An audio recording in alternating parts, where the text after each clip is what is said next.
My self Rama Mishra, assistant professor department of zoology, doctor CV. Raman university. आज का हमारा जो टॉपिक है वो ब्लड से रिलेटेड है। हम ब्लड के बारे में जो पाए जाने वाले जितने कंटेन हैं, फिजियोलॉजी ऑफ ब्लड, ये सभी के बारे में डिस्कस करेंगे और पढ़ेंगे। तो स्टार्ट करते हैं। ब्लड क्या होता है? ब्लड का फिजियोलॉजी में अगर हम देखेंगे तो blood is a special type of the full of, एक तरीके से एक लाल रुधिर जो कणिकाएं होती हैं वो पाई जाती है आपकी बॉडी में, जो हमारे टिश्यू को क्या करते हैं, डाइवर्ट करके उसको मेसोडर्म में इन्वॉल्व करते हैं। इसी के आगे हम बढ़ेंगे। ये दो वर्ड से मिलकर बना हुआ है हीमो और ब्लड। तो इसी की चीज को लेके हम क्या करेंगे, इसको डिस्कस करेंगे कि कितने टाइप्स होते हैं इसके, इसमें क्या क्या चीजें, लिम्फोसाइट्स हैं, कितने इसके टाइप्स हैं और हमारे बॉडी में किस तरीके से सर्कुलेट होके बाकी जितने भी हमारे बॉडी सर्कुलेट सिस्टम को मैनेज करते हैं। आगे है प्रॉपर्टीज ऑफ ब्लड। ब्लड का जो कलर होता है ब्राइट रेड, एंड यहाँ इसका ब्लड का जो कलर होता है हमारे नसों में डार्क रेड कलर से पाया जाता है। अगर इसका मास देखेंगे तो 8% of the body mass. PH देखेंगे तो पीएच इसका होता है 7.35 से 7.45। और इसका अगर हम टेस्ट अगर देखते हैं तो ये क्या होता है, सॉल्टी होता है। और इसका टेम्परेचर अगर हम बॉडी टेम्परेचर में देखेंगे तो 38% सेल्सियस के रूप में प्रेजेंट होता है। अगर वेसोसिटी अगर इसका देखेंगे तो 3 से 4 times of more velocity of water. अगर वॉल्यूम देखेंगे इसका तो 5 से 6 लीटर प्रेजेंट होता है। नेक्स्ट कंपोजिशन अगर देखते हैं हम, ब्लड किस किस चीजों से मिलकर बना हुआ रहता है और क्या क्या इसके कंपोनेंट होते हैं। तो फर्स्ट होता है plasma, then white blood cells, red blood cells. इसका अगर सेंट्रीफ्यूज करेंगे तब ये बाकी चीजें इसमें मिलती है, और प्लेटलेट्स। एक एक करके हम सभी को डिफाइन करते हैं। सबसे पहले हम देखते हैं ब्लड। तो प्लाज्मा जो होता है हमारे ब्लड में 55% प्रेजेंट होता है। देन सेलुलर एलिमेंट्स अगर देखेंगे तो 45%। इसी में इसको 3 भागों में डिवाइड किया गया है। पहला होता है आपका आरबीसी, फिर डब्ल्यूबीसी, फिर प्लेटलेट्स। ओके। प्लाज्मा जो होता है एक पीले कलर का लिक्विड फॉर्म में ये प्रेजेंट होता है। जो इसका जो ब्लड में जो कंपोनेंट्स अगर हम देखेंगे तो ये जो लिक्विड फॉर्म जो होता है वो क्या होता है, ब्लड के एलिमेंट्स को बांध के रखे हुए रहता है। उसके बाद हम देखते हैं कि जो प्लाज्मा होता है उसमें क्या क्या चीजें और बहुत सारी चीजें होती हैं जो मिलकर प्लाज्मा को क्या करती हैं, कंप्लीट बनाती है। पहला होता है वाटर। वाटर का इसमें 91.5% प्रेजेंट होता है। प्रोटीन 7%। प्रोटीन को भी 3 भागों में डिवाइड किया गया है, एल्बुमिन, ग्लोबिन और फाइब्रोसिन। और इसी प्रकार इसमें अदर सॉल्ट्स भी होते हैं 1.5%। जैसे कि इसमें आपका आयन के रूप में होता है sodium, potassium, calcium, manganese, chlorine etcetera wise. Gas में अगर हम देखेंगे तो O2, CO2, N2। उसी प्रकार न्यूट्रिएंट्स में अगर देखेंगे तो glucose, amino acid, फैटिक acid. Best product में देखेंगे तो urea, uric acid and amino acid etcetera wise. ये सभी चीजों से ये क्या करते हैं, बने हुए होते हैं, जो हमारे बॉडी को क्या करते हैं, ब्लड सर्कुलेट में हेल्प करते हैं। फंक्शन ऑफ द प्लाज्मा, अगर फंक्शन में हम देखेंगे तो ये क्या करता है, वाटर जितने भी हमारे बॉडी में वाटर को जो हम अवशोषित एब्जॉर्ब करके रखे रहते हैं वो सभी को क्या करता है, ट्रांसपोर्ट करने का काम करता है। और इसके साथ साथ अगर इसको एल्बुमिन में देखेंगे तो ऑस्मोटिक बैलेंस को बना के रखता है। उसके बाद अगर इसमें हम देखेंगे डिफेंस के रूप में तो ये ग्लोबिन जो होते हैं और फाइब्रोसिन होते हैं, दोनों को ब्लड क्लॉटिंग के लिए हेल्प करते हैं। और इलेक्ट्रॉनिक्स आयन अगर देखेंगे तो पीएच बफरिंग का काम करता है। नेक्स्ट है आपका आरबीसी। स्टार्ट करते हैं अब प्लाज्मा के बाद आपका red blood cells. Red blood sales जो होती हैं, ये इसका डायग्राम है। इसका जो शेप होता है वो बाइकॉन या एक न्यूक्लियस के रूप में होता है, लेकिन इसमें केंद्रक जो होते हैं वो एब्सेंट होते हैं। और इसका साइज देखेंगे तो डायमीटर 7 से 8 माइक्रोन होते हैं। और थिकनेस अगर देखेंगे तो 2.5। और कलर्स में अगर देखेंगे तो रेड कलर होता है क्योंकि इसमें हीमोग्लोबिन पिगमेंट प्रेजेंट होते हैं। इसके बाद इसका अगर काउंट देखेंगे कि कितना पाया जाता है मेल और फीमेल में, एडल्ट में जो है इसका 5.4 मिलियन आरबीसी पर लीटर प्रेजेंट होता है। एडल्ट फीमेल में अगर देखेंगे तो 4.8 मिलियन आरबीसी प्रेजेंट होते हैं। लाइफ स्पेन अगर देखेंगे तो 120 डे पाया जाता है इसका। इरिथ्रोसाइट्स, तो इसमें जो होता है इसका जो प्रोडक्शन होता है, मेन ये कहा जाए कि हमारे शरीर में आरबीसी किस तरीके से बनता है और कहां से बनता है, इस चीज को अगर हम देखेंगे तो जो एडल्ट होते हैं, वयस्क मनुष्य जो होते हैं, उसमें आरबीसी होता है वो बोन मैरो से बनता है और लॉन्ग बोन के रूप में, हिप बोन से भी प्रेजेंट होता है और इसके साथ साथ ब्रेस्ट और रिब्स पे।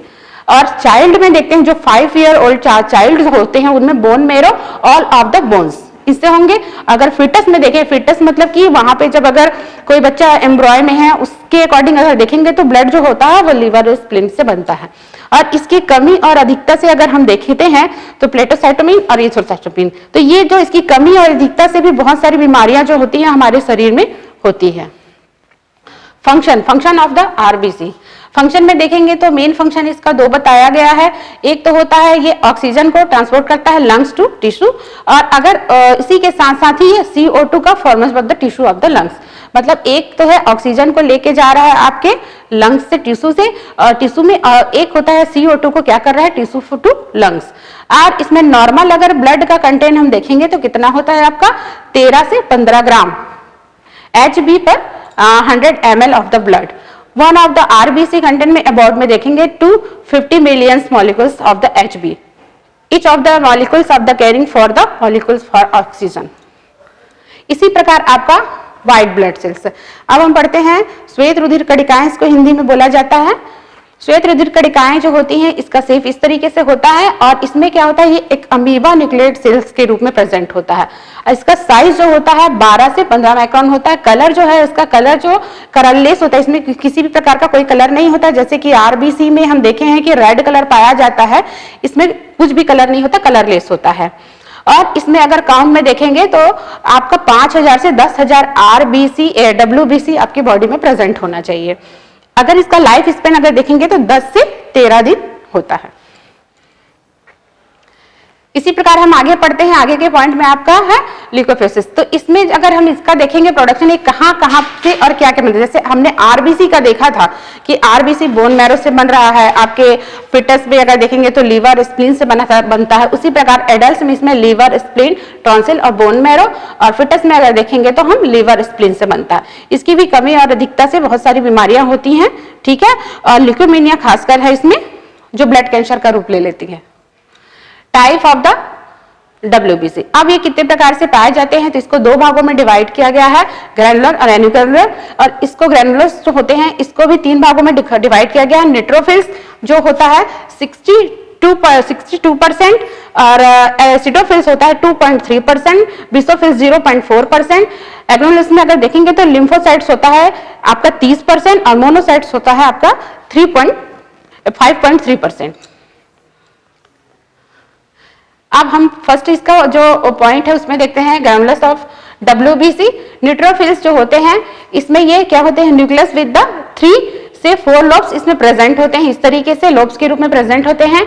स्टैनिंग अगर देखेंगे तो इसमें होता है हीमोटॉक्सिलिन, और इसमें अगर इसका फंक्शन हम देखेंगे तो जो फैगोसाइटोसिस होता है बैक्टीरिया के बायोबैक्टीरिया के द्वारा वो होता है। और लोकेशन अगर इसमें देखेंगे, लोकेशन जो इसका प्रोवाइड कराता है वो क्या होता है, बोन मैरो होता है। एसिडोफिल्स जो होता है इसका शेप जो होता है केंद्रकी और 2 लोब में प्रेजेंट होते हैं, ठीक है। स्टैनिंग अगर हम देखेंगे तो एसिड डे ऑफ इयोसिन, और इसमें अगर हम देखेंगे इसका काम तो है तो हिस्टोमिन ऑफ द, यहाँ पे जो रिएक्शन जो हो रहे हैं, जो इफेक्ट हो रहे हैं उसको ये प्रदर्शित करता है और बोन मैरो से में ये लोकेटेड होते हैं। अगला है हमारा बेसोफिल्स। बेसोफिल्स भी क्या होते हैं, लोब्स प्रेजेंट होते हैं। स्टैनिंग में देखेंगे तो dye of the methylene of blue, और इसी के साथ साथ इसमें देखते हैं तो हिस्टामिन और के रिएक्शन के द्वारा ये क्या करता है, सभी चीज को के रिस्पांस के लिए जिम्मेदार होता है। और हिपेरिन नामक यहाँ पे जो ब्लड होता है वो प्रेजेंट इसके रिएक्शन को रिस्पांस होता है, और ये भी बोन मैरो में प्रेजेंट होता है। उसके बाद एक होता है कणिका युक्त, हिंदी में बोला जाता है, और ये है एक होता है कणिका युक्त, एक होता है कणिका अयुक्त। तो ये WBC का जो है सेकंड पार्ट है। तो इसमें टाइप्स में अगर देखेंगे तो इसको भी 2 भाग में बांटा गया है, एक होता है लिम्फोसाइट और एक होता है मोनोसाइट्स। तो लिम्फोसाइट्स में अगर देखेंगे तो इसका जो डायग्राम है स्मॉलर WBC के रूप में प्रेजेंट होता है। इसका जो है एंटीबॉडीज में मेन फंक्शन होता है, बोन मैरो, स्प्लीन और टॉन्सिल के द्वारा ये बनता है। और इसी के साथ साथ अगर मोनोसाइट्स में देखेंगे तो एक बड़े साइज का ये WBC के रूप में प्रेजेंट होता है, खासकर ये किडनी में किडनी में स्पेस ऑफ द न्यूक्लियस के रूप में प्रेजेंट होता है, ठीक है। और इसके साथ ही साथ ये भी बोन मैरो के द्वारा प्रोवाइड किया जाता है। प्लेटलेट्स, ये छोटे छोटे डॉट्स के रूप में प्रेजेंट होते हैं। प्लेटलेट्स एक कांच के टुकड़े के रूप में कटे हुए जैसे होते हैं, और इसका शेप अगर हम देखेंगे तो इसका शेप को हम बोल सकते हैं कि बिना केंद्रक के एक सर्कल के रूप में या नॉन सर्कल के रूप में प्रेजेंट होता है। साइज अगर हम देखेंगे तो 2 से 4 माइक्रोन प्रेजेंट होते हैं। काउंट अगर हम करते हैं तो 1500 से या 4000 से प्लेटलेट्स आपके प्रेजेंट होते हैं। लाइफ स्पेन अगर देखेंगे तो 5 से 9 डे का ही ये होता है। फंक्शन में ब्लड क्लॉटिंग में मेन इसका रोल होता है, इसी की वजह से आपका ब्लड क्लॉटिंग होता है। थ्रोम्बोसाइट है, ये भी ब्लड क्लॉटिंग के स्टार्टिंग प्रोसेस होता है। मेन इसमें जो भी फाइबर्स बनते हैं और जो प्रोसेस होता है उसकी वजह से हमारा ब्लड क्लॉटिंग का प्रोसेस आगे बनता है। जैसे कि मेन फंक्शन आपका ब्लड क्लॉटिंग का है। ब्लड क्लॉटिंग के लिए अगर हम देखेंगे then process in the which of the blood में, अगर इसकी जो लिक्विड फॉर्म जो बनने की जो लिक्विड जो होती है वो जेली फॉर्म में चेंज होने लगता है मास, और कुछ मिनट के बाद ही जो ब्लड होता है वो जेल के रूप में जम जाता है। ये इसका मेन प्रोसेस है। Process of the blood clotting, पहला होता है आपका ब्लड वेसल्स इन द, जो ब्लड होता है पहले रैप्चर होता है। रैप्चर होने के बाद जो प्लेटलेट्स होते हैं वो बाहर निकलते हैं। प्लेटलेट्स होने के निकलने के बाद धीरे धीरे वो ऑक्सीजन के संपर्क में आने के बाद वो धीरे धीरे क्या करते हैं, फाइब्रोजन जो होते हैं अपने फाइब्रिन के रूप में बनने लगते हैं। फाइब्रिन बनेगा और एक्टिवेटर होने के बाद वो कंटिन्यू होने के बाद वो क्या करेगा, ब्लड को एक क्लॉट के रूप में बना देता है। ठीक है, आज का ये हमारा टॉपिक है जो हमारा कंप्लीट हुआ। आज जो हमने पढ़ा ब्लड क्या होता है, ब्लड के 2 प्रकार होते हैं, ये हमने पढ़ा और इसी के साथ आज का क्लास खत्म करते हैं। Thank you.